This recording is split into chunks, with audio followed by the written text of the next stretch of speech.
Бәріңе сәлем достар. Бүгін біз кнопка іздеу деген ойынды ойнаймыз Майнкрафттан. Кнопканы табуымыз керек. Басында осылай бір жерден пайда болады. Бір кнопканы басып, арғы бетке өтуіміз керек. Арғы бетте бізге бір жер беріледі. Сол жерден кнопканы іздеуіміз керек. Мен қазір қай кнопканы басатынын таппай жатырмын. Мынау ма? Жоқ, бұл емес секілді. Түк ашылмады. Не понимаю вообще. Мынаны басып көрейік. Құдай, ашылды-ау. Енді осы жерден іздейміз кнопка. Әр бұрышты көруіміз керек. Мұқият қараймыз. Мына жерлерде жоқ, өзімше бұрыштарды көріп қоямын. Типа көрінбейтін секілді кнопка. Бүкіл жерді көруіміз керек. Мен бұл ойынды алғаш рет ойнап жатырмын. Бұл ең оңай этап.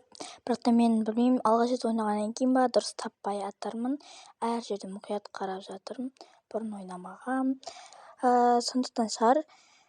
Мұнда кнопка көрінді достар, осыны басамыз.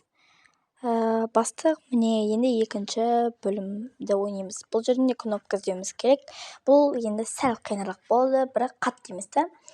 Әр жерді көруіміз керек, мұқият қарап жатырмын. Қазір тауып қалуым мүмкін. Әр бұрышты көріп жатырмын. Мынаны үстін көрейік, мынау арба ма, не мынау? Арбаның үстін көрейік. Әр бұрышты дұрыстап қарауым керек. Мына бұрыштарда жоқ, мына жақта жоқ, демек бұның үстінде жоқ. Басқа жерлерді көрейін. Анда шөптердің арасын көру керек. Мұнда жоқ. Мына ағаштың төңіректерін көрейік, мүмкін бар болып қалу керек. Мұнда бір бұрыш бар, жота ішінде бар секілді ма? Дұрыстап көрейін. Көрінбейді, отырып көру керек сияқты, отырайын. Мін таптым. Вот, енді біз үшінші бөлімді ойнаймыз. Бұл бөлім қиын секілді. Андай тастарды көріп шошып кеттім ғой. Бұл жерде табу қиын секілді. Қазір көреміз, таба аламын ба, таба алмаймын ба. Бұл үшінші бөлім, бұдан кейін тағы да бөлімдер бар. Тастардың арасын көрейінші. Төбелерінде болып қалуы мүмкін. Секіріп мінеміз.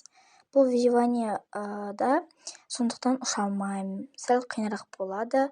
Негізі творческий ойнауға болады, бірақтан мен әділ болсын деп шештім. Сондықтан жан кететін болып ойнайын деп жатырмын. Мына түйме емес, түймеге ұқсап тұр, бірақ ол емес екен. Дұрыстап көруім керек.